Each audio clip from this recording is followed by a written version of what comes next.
Hey guys, welcome back to my beginner's portrait series tips and tricks. For starting a portrait, what we have to do is firstly we need to secure all our facial features just like eyes, nose, lips, eyebrows and all. Let me show you my reference picture. Here's my reference picture.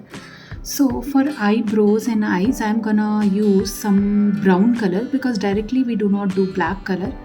And for lip, I'm gonna use some pink color. I'll mix red and white.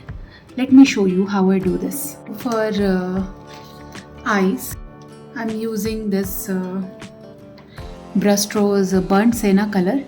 So here what I usually do is I just try to secure this outline so that whenever I draw remaining picture or I paint, it is easy for me because other areas of face are easy to correct, but once this shape, by mistaken if we paint here, it's very difficult to correct them.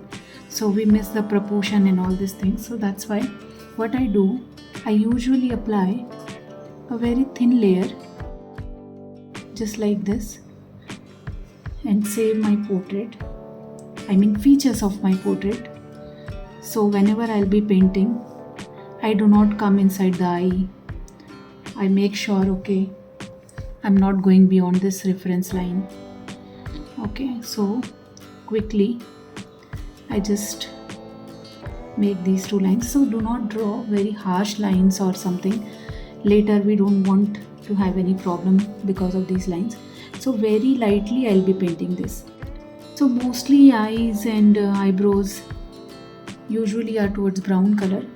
But it again depends on your reference picture, depends on the skin tone also, and for face also you can do the same. So this red color and this white color I'll be using for lips. So I mixed these two color together and got this tone. So you do not have to use very bright color, again completely depends on your reference picture.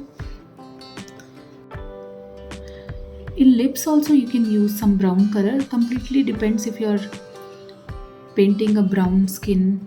This is towards little cool tone, so lips are towards very pink.